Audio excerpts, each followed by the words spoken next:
Senate Health and Human Services Committee.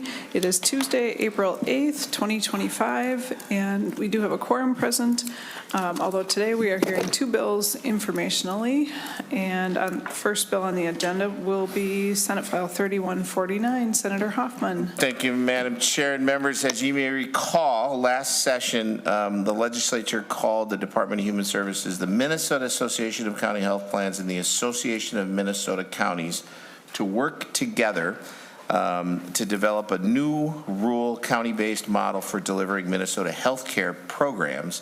And that's really building on the 45 years of success of county-based purchasing. Senate File 3149 is a result of that direction. This bill represents the unique, innovative, collaborative, bipartisan, and county-based approach to delivering the state public programs in rural communities. This reflection is more than 2 years of the close collaboration work between state and counties. And it really looks at that shared commitment to improving outcomes and ensuring sustainability while maintaining that local control and accountability, which is what Minnesota has had a history of. Updates between the current county-based purchasing model and CARMA include the establishes direct multi-year contacts as an alternative to existing PMAP procurement processes, which allows the counties a clear choice to participate in the CARMA model or PMAP, and that includes a focus on more closely integration of other county services, including those social services, public health, and other local programs. Particularly, this is a key point in the areas that are related to health-related social needs, Madam Chair, like housing, food, transportation, kind of those staples that are there. What makes this unique proposal is it's alignment and cooperation that it represents. The counties, the Department of Human Services, county-based plans come together sometimes from varying different points, which we know that. What it really is to craft a model that works better for the people that it serves. With that, I have a couple of testifiers here that want to speak to the project. One is Goodhue Commissioner Brad Anderson, and then, of course, the Matt Freeman from the Association of Minnesota Counties, and he's the HHS policy lead. Thank you. Welcome to the committee, Commissioner Anderson. If you want to state your name for the record, please, and begin your testimony. Chair Wicklund and committee members, thank you for the opportunity to testify this morning on this CARMA legislation. I'm Brad Anderson from Goodhue County, serving in my 11th year as a member of the Goodhue County Board and the South Country Health Alliance Joint Powers Board. County-run health plans are currently implemented in 32 counties. That represents 160 elected county commissioners and hundreds of county staff, and working with the county model for delivering public health plans. That work is done with the goal of integrating the health plan with the related social needs of our kids, seniors, and those citizens with complex and complicated health challenges. In addition, in addressing the whole person's needs. These programs work to serve citizens who are most in need of public assistance. I was here last year advocating for the work of DHS, AMC, and the county-run health plans to create this bipartisan legislation. That's what's resulted in Senate File 3149. We collectively did the work, and this is the legislation. We came at the work with the goal to develop a plan that addresses the challenges of delivering services in rural Minnesota. This bill is built on delivering outcomes we all support and reducing barriers to achieve those outcomes through integration of the health plan, delivering related programs that address the needs of these citizens. Senate File 3149 was developed with DHS and counties in alignment, knowing collectively we can do better. This approach addressed rural challenges, a whole community approach, integration of services, local decisions, and local oversight. Delivery of services presents unique challenges in rural areas. The counties have developed models that directly address those local perspectives. Counties know the community resources and are leveraging them at all times. We integrate public health, human services, and county-run health plans to wrap services around those citizens. I personally serve on 3 committees at South Country Health Alliance. besides being on the board of directors. Local input has led to a model which includes a care connector in each county, supported by the health plan and direct connection to all member services to that plan. This is an integral part of that system. Citizens on public health plans do not need another hurdle to getting answers to medical health questions. So when they connect with our care connector in Goodhue County, who's been in that position for 19 years, it is a voice they are very familiar with. It is a person they know, and they are able to get the answers to their questions quickly. We do not usually get involved as a county at the beginning of developing a program and designing and drafting the legislation. This process of developing this legislation has been collaborative, rewarding, and consensus building between all parties involved. This has led to an outcome we can use as a model to reimagine, rework programs of efficiently use our limited resources and serve the needs of citizens in our counties. Counties are ready to continue this work, improve this program, and enhance public-funded health coverage. I commend the staff at DHS and AMC for engaging in the work to collaborate and develop this karma model. It will serve our citizens well and adds some assurance the counties need to continue to invest collectively in these programs. Thank you for the opportunity to support this legislation. Thanks, Brad. Thank you. Thank you. Mr. Freeman, welcome to the committee, and please state your name for the record and begin your testimony. Thank you, Madam Chair, members of the committee. My name is Matt Freeman. I'm testifying today on behalf of the Association of Minnesota Counties, or AMC, where I serve as the Human Service Policy Analyst. Association of Minnesota Counties enthusiastically supports the County-administered Rural Medical Assistance, or CARMA, model legislation. This legislation is a result of collaboration between DHS, counties, and county-based purchasing plans over the last several years. It builds on the success of CVPs over the last 40 years while bringing innovation to the county-based approach to delivering public programs for our greater Minnesota communities. CARMA features greater integration of healthcare, public health, and social services to address health-related social needs, accounts for the smaller number of medical assistance enrollees and providers in rural counties, and seeks to streamline systems to better serve enrollees, and promotes greater accountability for outcomes. I ask for your support for Senate File 3149. Thank you. Thank you. And we have one other testifier, Chelsea Olson.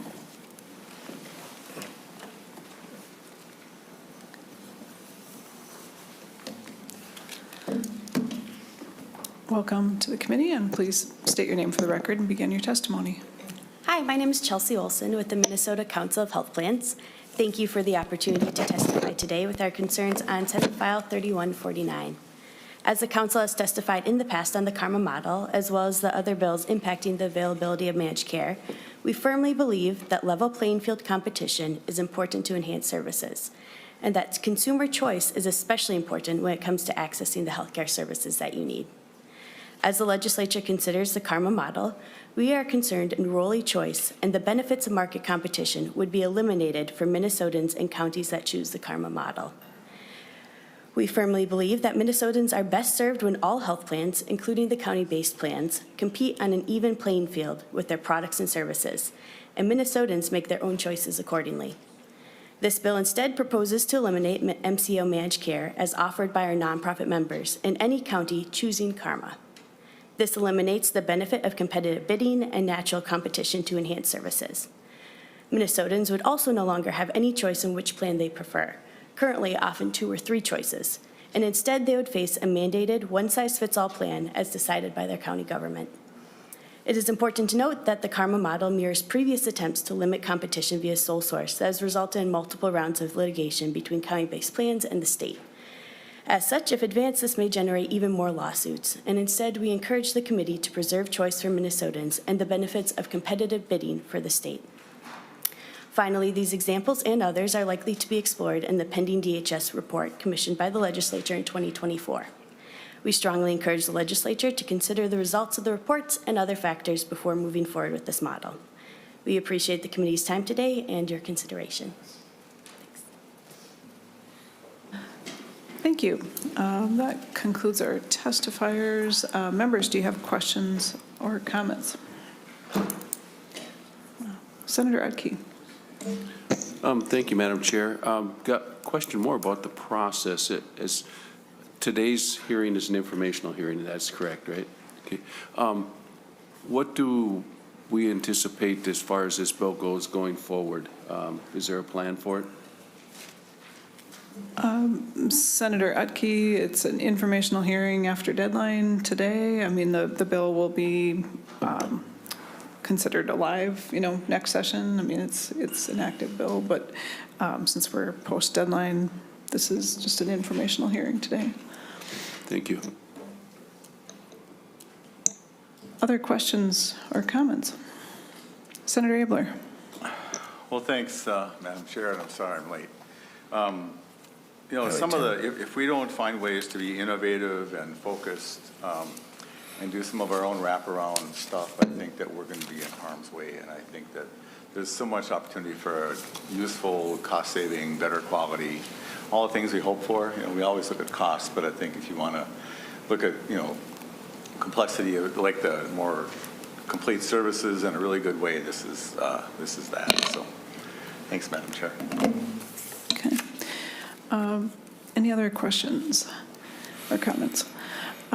One question I had, and I don't know if you know the answer, Senator Hoffman, but DHS might know the answer. There was a report due, and I'm just wondering if we have any updates on when that report will be available to us. And I'm not seeing any other signs of information. Yeah, she's shaking her head. So. Madam Chair, I was like, I'm waiting on that and a couple other ones too. So yeah, I don't know, which would be very important for us. So yeah. It would be really nice to have the report to go along with the legislation. I think that would be helpful. Part of the process is to have that information. And then I just wondered, the sections that deal with like data and systems and integration, do you have a sense of whether the county and DHS have discussed, how this collaboration would work? I mean, there are a number of ideas or concepts that are laid out that need to be identified and addressed. Yep. Do they have a sense of how they would go about doing that?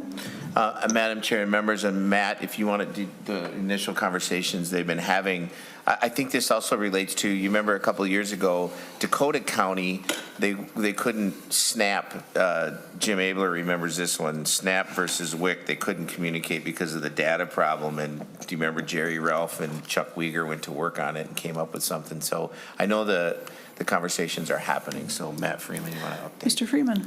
Yeah, Madam Chair and members of the committee, I did serve on the subcommittee of this work group that is looking at technology and data, and that is one of the biggest barriers. I want to thank Senator Kupek for carrying a bill related to some of those county costs. I think it was surprising to some of our county-based purchasing entities, some of the barriers that we work through from counties to be able to share information. And if we're really looking to integrate services, make sure that we're addressing health-related social needs, we need to have the data and have it be able to be shared across systems in an effective way to be able to maximize how those programs work. So there are concerns across the board on those needs. There were discussions that are ongoing with DHS and county-based purchasing plans about what would be needed to have the information to make good decisions and further design the system. Well aware of that need and really important part of this whole process. Like no green screens, Madam Chair. Thank you, Senator Hoffman. There's still green screens, and some counties are still using MS-DOS-based systems. So I mean, there's a whole need for that, and I think so that was a nice update that Senator Freeman or Mr. Freeman said. Senator Abler. Well, thanks. And Senator Hoffman mentioned the information sharing. Senator Ralph was successful in allowing opt-ins for individuals so cities, counties, correction, state-based areas could share information about their particular family it occurred to him and to me as we were working with this that a lot of the individuals we're serving are known to many entities. And and most would be willing, if they were asked, to allow their information to be shared between social services and other state things. We did not solve the WIC SNAP problem, Senator Hoffman, so you can work on that one. Good luck with the feds. Thanks. At least we're semi-rational here, so Madam Chair. It's bad. If there aren't any other questions or comments, Senator Hoffman, any final thoughts? No, Madam Chair, this is, again, like everything, we look at it, I want to thank Senators Utke, Abler, Kupek, Senator Dr. Mann, and it is a bipartisan effort on this, and we truly believe in that wraparound county purchases type mentality. So thank you for hearing this, and let's keep it alive. Appreciate you. Thanks. Thank you for your testifiers and for your work on this, Senator Hoffman. Next, we'll move to Senate File 2939. Senator Mann.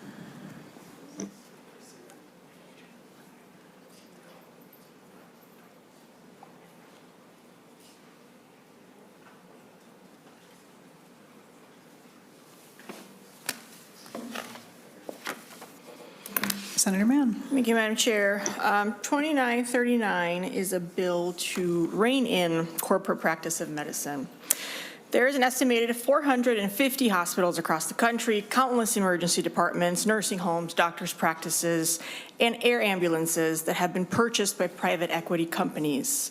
An estimated $1 trillion was spent by private equity companies on healthcare acquisitions over the past decade. Unfortunately, the private equity model is the exact opposite of what healthcare delivery is. And we have seen that in many recent studies that have been released. On average, private equity acquisitions have led to a 25% increase in patient adverse events, such as infections and falls. It has been linked to an increased cost of healthcare services without improved quality, increased clinical staff turnover, increased staff burnout and moral injury of healthcare providers. Corporate-controlled nurses and physicians report very high levels of dissatisfaction, with record numbers of physicians both leaving and unionizing for the very first time in history. In order to increase profits, we have seen private equity-owned hospitals and clinics cut costs by cutting supplies and cutting staff, both of which directly impact the quality of care. We also know from decades of experience that the privatization of social goods, such as healthcare, invariably leads to higher costs of services, lower quality of services, and lower wages to the workers providing the services, while we increase the profits to the companies who own the services. Government then has to intervene, our healthcare system, case in point. So we cannot keep going down this road, Madam Chair. And this bill is our first step in stopping that. With that, I'll go to my testifiers. All right, thank you. First, I have Leslie Kaup and Ann Schweigel. I'm sorry if I mispronounce your name. Ms. Kaup, please state your name for the record and begin. Good morning, Chair Wicklund and members of the committee. My name is Leslie Kaup. I live in Albert Lea. I'm testifying on behalf of my union, SEIU, Healthcare, Minnesota, and Iowa. Our union represents over 55,000 workers in hospitals, clinics, nursing homes, and self-directed home care. For 10 years, I worked as a cook at the Mayo Hospital in Albert Lea. Now I work in home care. Please support Senate File 2939 because too much corporate power has harmed healthcare and workers in my small city. Big corporations have the power to uproot and rearrange critical healthcare services for whole communities, almost without any checks by state or local governments. In 1996, Mayo bought the Albert Lea Hospital, promising that world-class healthcare services would continue and even expand. But gradually, Mayo has chipped away at healthcare in our community. In 2017, they announced that we would lose the intensive care unit, overnight surgical and medical stays, and the birthing unit. By late 2019, these were all gone. We now have only an emergency department, same-day surgery, mental health treatment, and addiction treatment for men only. Albert Lea is only part of the picture. At least 17 small-town clinics in our region have been closed by Mayo since 2017. On a personal level, these same corporations have even more power over our relationships with healthcare providers. I've lived in that area for about 15 years, and I've lost count of how many different healthcare providers I've seen. A couple years ago, after more than 2 years of working in a hospital during the COVID pandemic, I was dealing with pretty severe anxiety issues. I dropped down to part-time and have finally made an appointment with someone I had never met, a physician's assistant, to talk about several issues, including anxiety and heart palpitations. She was great, and she really listened and worked with me to figure out what I needed. But a few months later, I got a familiar message in my patient portal that this provider was moving on and that I should book my next appointment with yet another stranger. This is not conducive to building a trusting, confidential relationship and leads to poor health outcomes. This bill is a small step. It does not limit the power of big corporations over our health care, but it does allow the public to see better just who is making the decisions. When we don't know if a global hedge fund is calling the shots for our local hospital, we cannot know how to fight back. This bill may not mean corporations and investors won't have any influence over our medical providers, but it will protect our medical providers' rights to use their medical judgment to decide our health care, and that protects all of us. Thank you. Thank you. Thank you for your testimony. Please go ahead, state your name for the record, and begin your testimony. Chair Wicklund and members of the committee, my name is Ann Schwegel, and I am a farmer near Browns Valley in Big Stone County. We run a diversified grain operation, raising corn, soybeans, small grains, and winter camelina. I'm also honored to serve as the Vice President of Minnesota Farmers Union, which is a grassroots general farm organization that has represented Minnesota's family farmers, ranchers, and rural communities since 1918.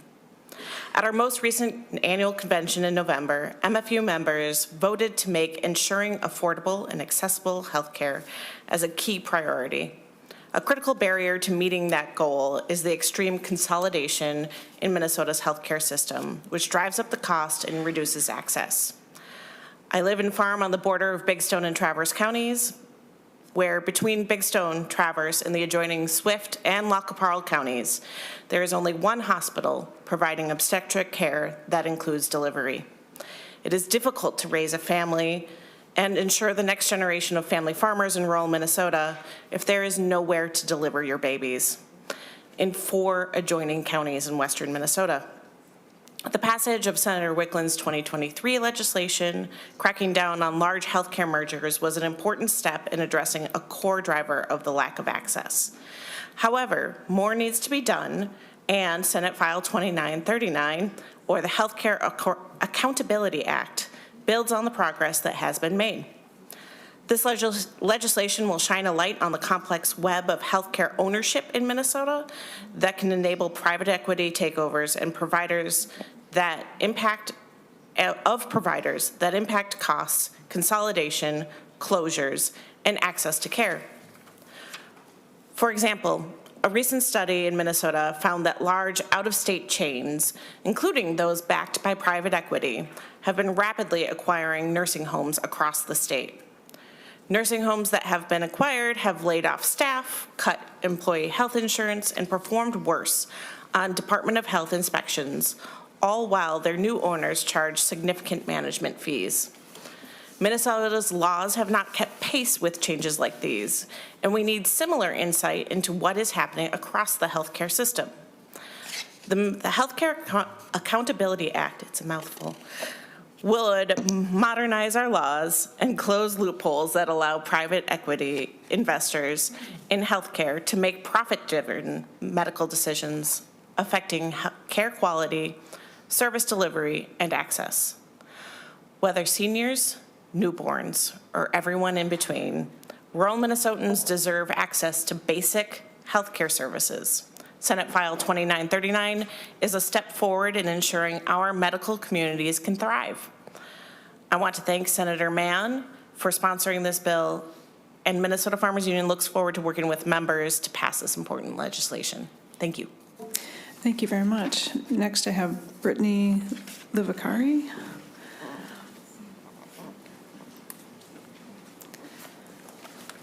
Welcome to the committee, and if you can please state your name for the record and begin. Thank you, Madam Chair and committee members. My name is Brittany Livacari. I'm a registered nurse in the emergency department at United Hospital in St. Paul. I'm also a proud member and board member of the Minnesota Nurses Association. M&A is proud to support Senate File 2939.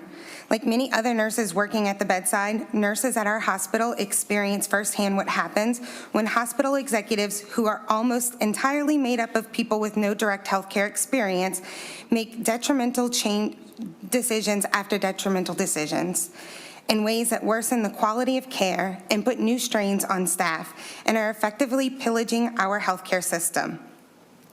Despite the risk and harms caused to patients, Alina, which is the facility that I work at, deployed an algorithm-driven staff model, which they call benchmarking. They did this just to justify reducing staffing levels in the hospital all the way down to the 40th percent of what other supposedly comparable hospitals would staff. When nurses asked for more information about what this means and how it will impact our ability to provide quality patient care, we were told that we will continue to do tomorrow what we do today. I can tell you we are not doing what we did before today. This model of cutting staffing despite the impacts to service is straight out of a private equity playbook. Submitted for the record, in this hearing is a white paper, abbreviated Code Blue, which I asked the committee members to read to get a clear picture of how one of the largest healthcare systems in our state is behaving more like a part of a private equity firm than a nonprofit healthcare organization dedicated to the community's interests that Alina claims to be. Unfortunately, Alina isn't alone in these practices. With a perfect example of how profits are already being prioritized over patients is when we look a little more closely at behavioral health services. During the pandemic, both Fairview and Alina, two of the largest health systems in the metro, dramatically cut mental health care services and the beds available in the region, despite being in the middle of a mental health crisis. Post-pandemic, we are continuing to see these large healthcare systems reduce services, now adding Health East that recently stripped their mental health services along with their pediatric critical care services. Overall, we've seen dramatic closures of services in the state, and even more dramatically in mental health services. This is leaving some of our most vulnerable community members abandoned and unable to access the care that they need. All of this is being done not because the services and hospital beds aren't needed in our community, but because big healthcare executives are prioritizing their bottom lines over the health and need of our community.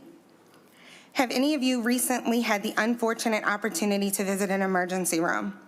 As an ER nurse, I can tell you it isn't the care that we want to provide for you.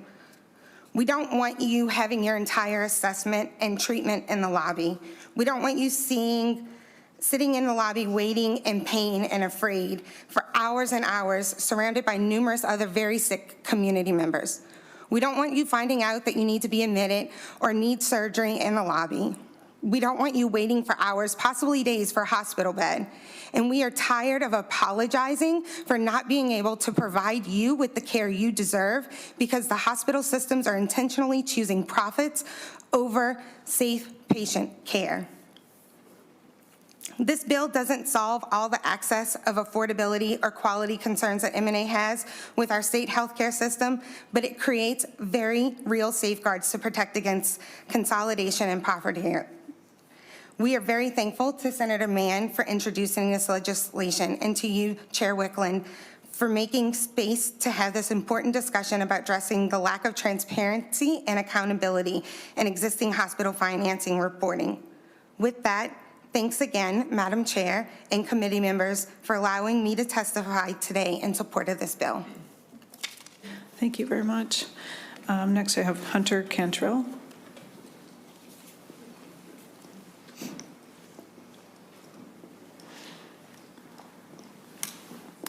Welcome to the committee, and please state your name for the record and begin. Good morning, Madam Chair. Thank you, committee members. My name is Hunter Cantrell. I'm a medical student at the University of Minnesota.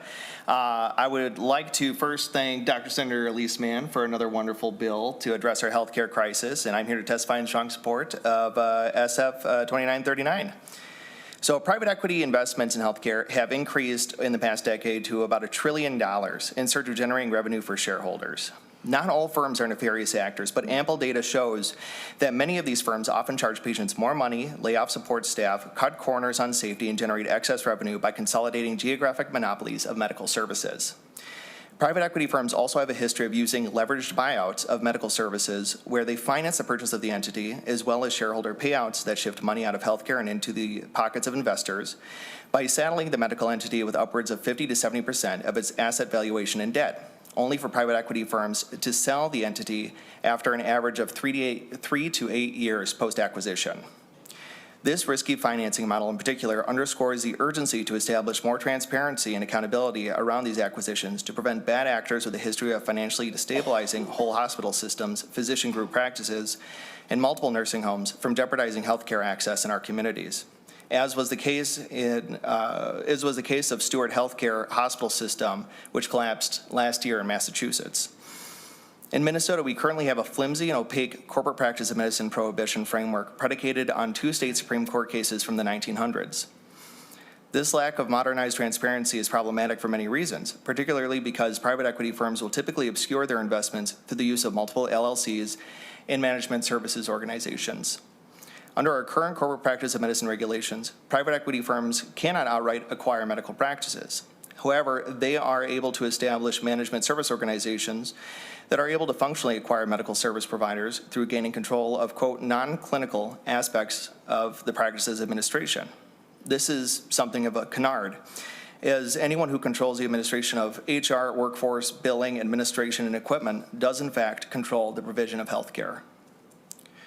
Our research that I did with my collaborator, Dr. David Satin at the University of Minnesota, found that oftentimes when private equity assumes control of medical services, costs go up, patient outcomes deteriorate, and working conditions become untenable. While more data is needed, and certainly not all PE firms are bad actors, a troubling consensus in private equity healthcare ownership is emerging. Private equity-run hospitals are associated with a 27% increase in falls, a 37.7% increase in central line infections. Private equity-run nursing homes were associated in one study with a 10% increase in mortality risk over a 12-year period.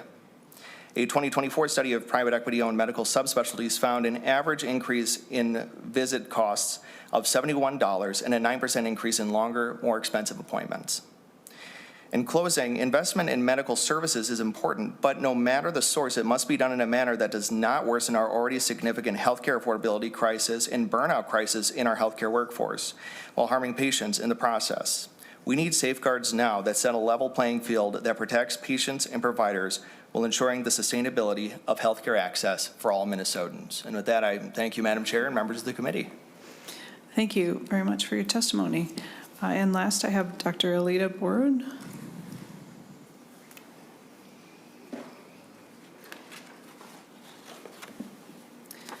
Welcome to the committee, and please state your name for the record. And Madam begin. Chair Wickland and members of the committee, I'm Alita Borud, a physician, and share concern about maintaining the health of our rural healthcare infrastructure. We need this bill to understand who owns and controls our healthcare system, as has been described, given that consolidation is rapidly increasing and leading to higher costs, loss of patient access, and the loss of provider autonomy in medical decision-making. The legislature has already been briefed on how corporate insurers, through vertical integration, own pharmacy benefit managers, as well as physicians and other aspects of clinical practice. Control of drug pricing by PBMs have driven out independent pharmacies, creating pharmacy deserts throughout Minnesota.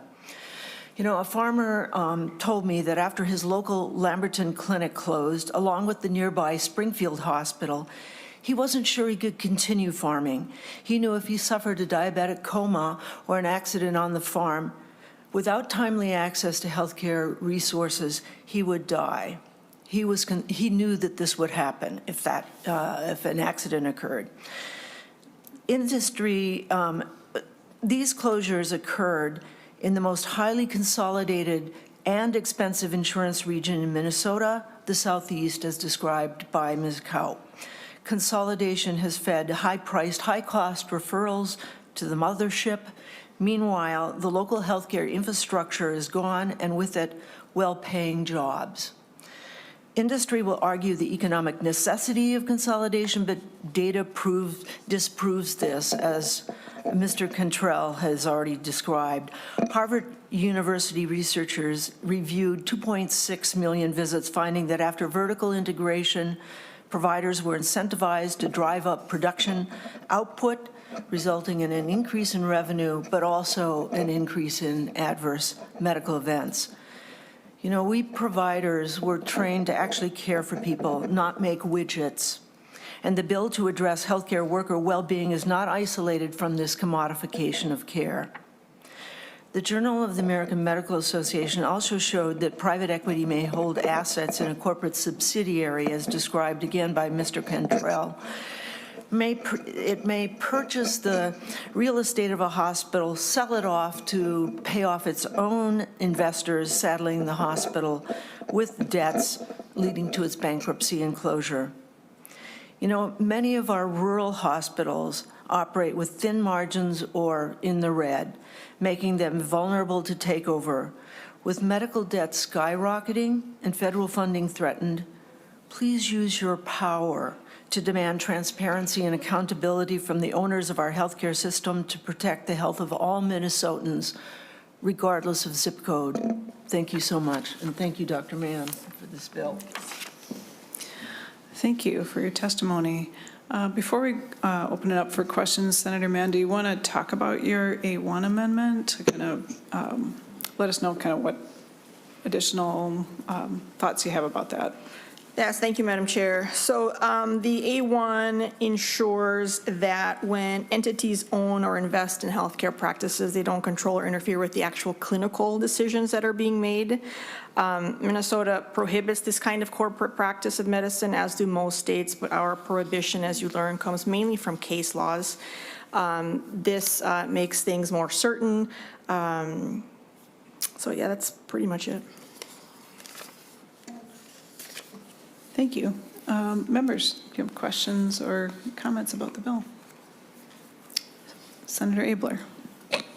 It's really interesting, Senator Mann, how healthcare used to be a service. I mentioned in a different hearing, 40 years ago, I've been in practice 46 years. Way back then, nobody talked about money. We just paid. We had $100 deductible, 80/20. People could afford cash for what we charged, and fees were nominal. And the joke was about walletectomies, because people actually would pay.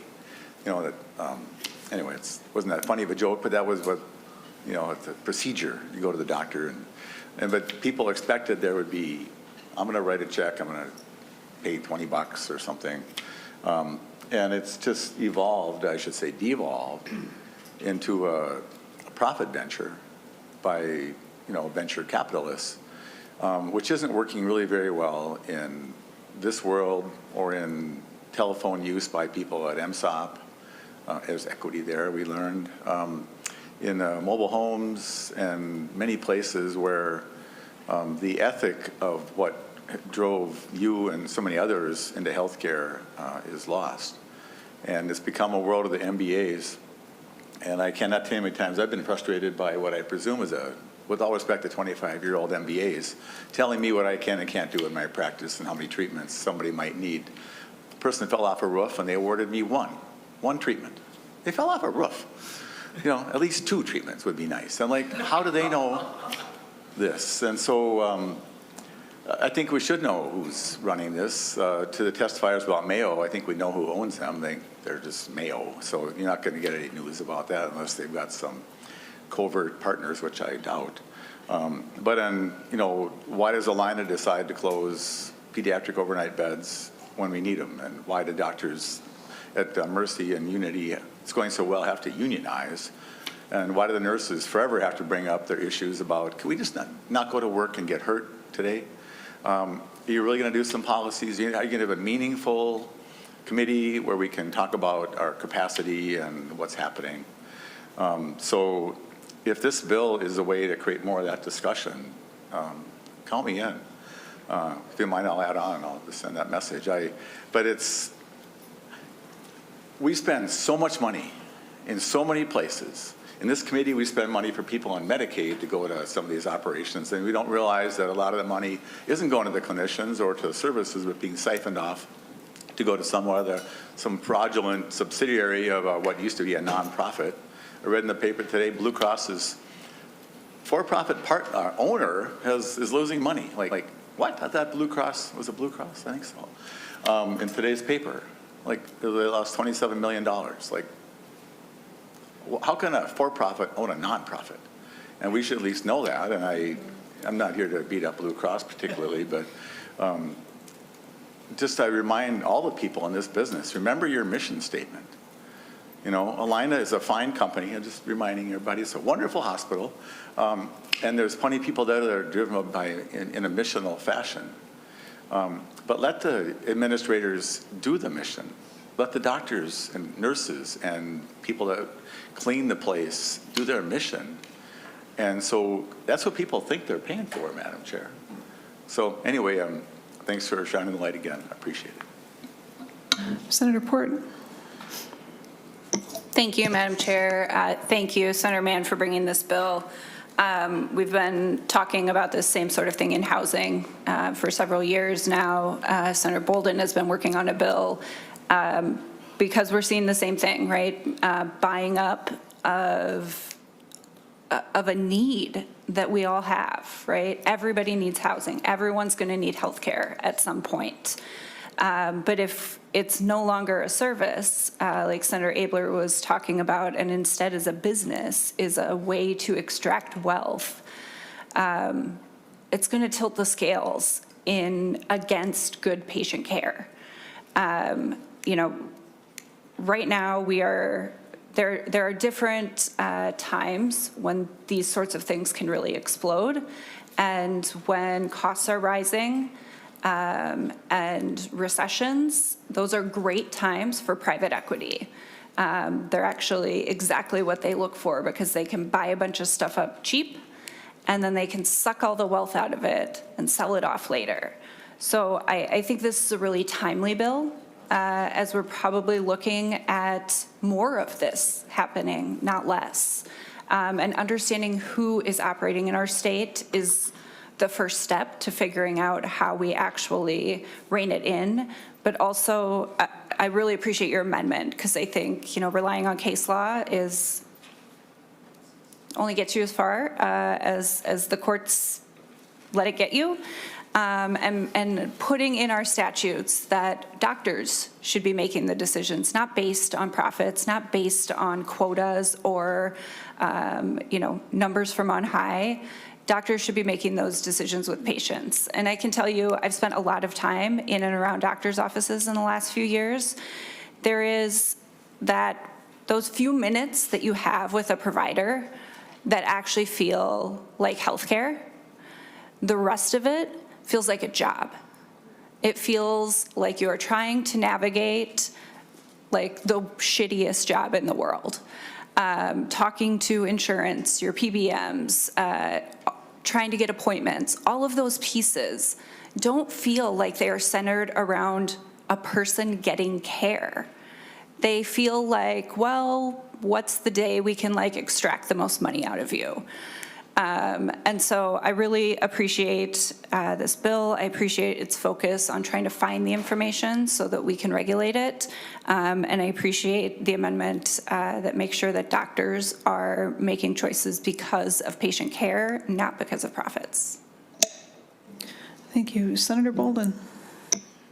Thank you, Madam Chair. Thank you, Senator Mann, for your work and for bringing this bill. And I want to thank the testifiers here today to speak as well. And appreciate this discussion and conversation. I'm looking at the one of the fact sheets that was in our packets today, and I appreciate the sort of the focus on patients and what this means for patients and the patient outcomes that this is bringing, and it's not what we want. In Minnesota, 45% of rural hospitals no longer provide labor and delivery services. 500,000 Minnesotans live in a pharmacy desert. And 1 in 5 medical professionals in Minnesota reported plans to leave their field in the next 5 years. And that's data from 2022. So if we don't get our arms around this, we are going to continue down a very bad direction, and it impacts patients. And I appreciate, Senator Port, your comments around, as a patient, feeling like, you know, there's a small bit of our healthcare system that feels like healthcare and the rest of it feels like a job, because it is a job. And I too navigate that system frequently in caring for loved ones. I can tell you, being on the other side of that system, working in that system as a nurse taking care of our patients,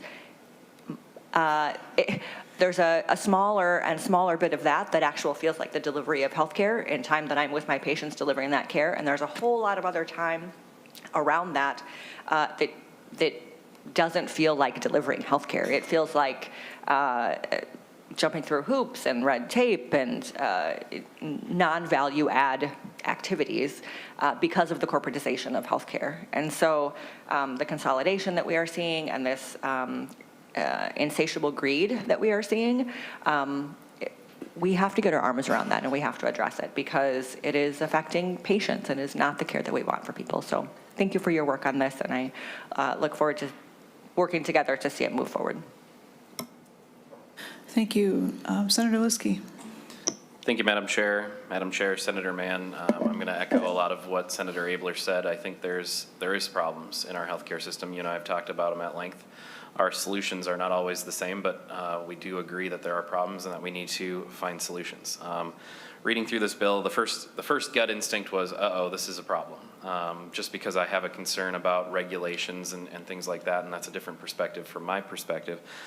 Once I got through a big part of it, once I got through the part where you have the exemptions, I appreciate that section because as a small provider, I don't know that I could afford to go through all the paperwork and all the hoops that it would require me in order to register and things like that. So very appreciative of that section specifically.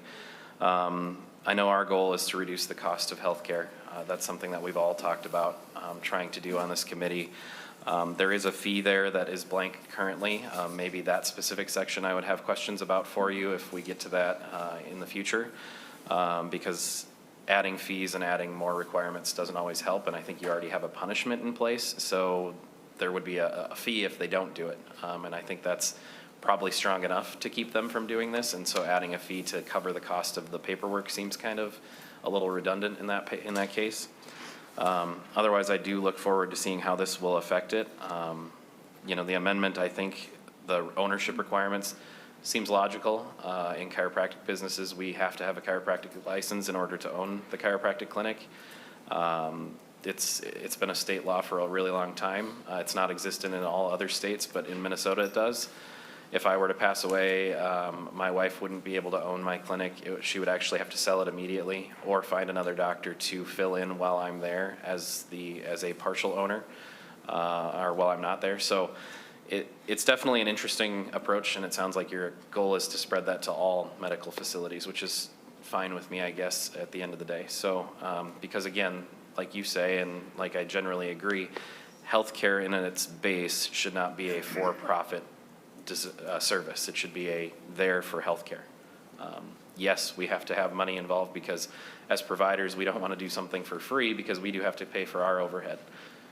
But we're not there to make money. We're there to cover the costs of our lives as well. So, thank you. Thank you. Any other member questions or comments? Senator Mann, any further comments? No, Madam Chair, I think this is the second time now I've heard in this committee that healthcare should not be for profit. So it's something we should work on.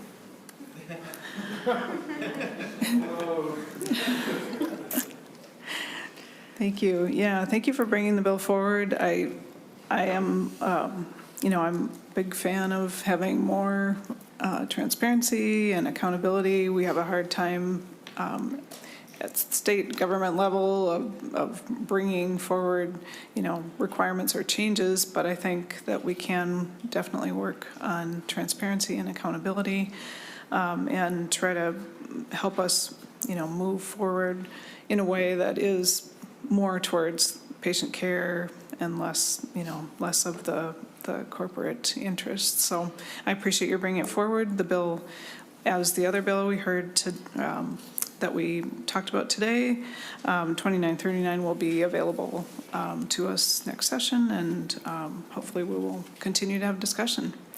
And members, that brings us to the end of the agenda, and we are adjourned. Sorry. Senator Abler, did you have a question? I don't think I can ungavel, but Okay, I'll just say. Anyway, so, I'm concerned, we talked about the Department of Health and some of the reductions there. There's a 2-week respite. I sent a letter. That didn't make the respite happen, but I just am troubled about that. Some of the MAPE employees stopped in. The layoff process there was mishandled. They laid people off, unlaid them off, relayed them off. And I'm just puzzled about how they chose some of that. We're not going to micromanage the department, but there's some, like there was one 24-year person who's doing tuberculosis and not even funded by that. And I don't understand the choices that are made, and I don't know if they're lacking flexibility. And so I'm curious if we had an amendment on Thursday to allow departments, when they get these sudden stressful moments that are maybe going to happen again, to be allowed to cross work, like some of there's essential things that the Department of Health, we heard that public health is pretty important, like that was like their top thing, and I agree that's really important. And some things are important to do, and some things are just kind of, if you can get around to it, that'd be nice, but compared to like, bird flu outbreaks and herds, that's kind of like a big deal.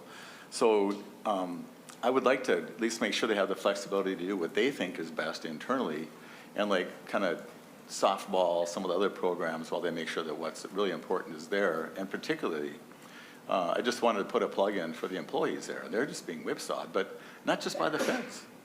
And I think it's a time for us to really appreciate these employees that go out of their way. I met 6 of them yesterday.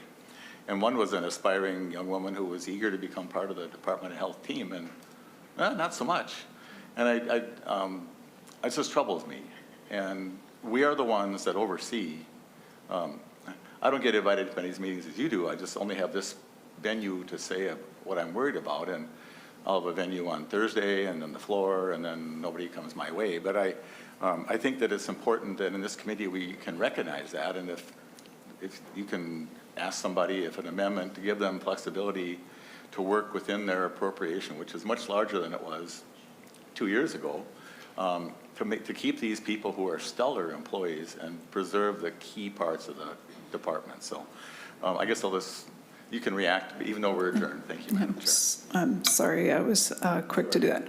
I think it's certainly a worthwhile thing to discuss. I think there's probably a lot of factors, and we haven't been in a situation, I think, where there's so much like rapid uncertainty. And, normally maybe there's a planned process for having to make reductions, and we have a lot of processes in place for that with, involving the labor unions and everything. So this, to me, seems like a different environment, and we have to react to that. But I'm happy to have more discussion about it. If you have something you'd like to bring forward, it would be helpful if we could talk about it ahead of time, or if I could get more feedback from the department ahead of time, so we have a more kind of a more productive discussion about what's possible and what is kind of aspirational in terms of what the department feels that they can do and take action in.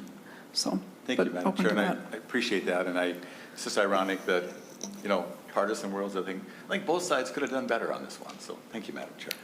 Thanks. And with that, we are adjourned.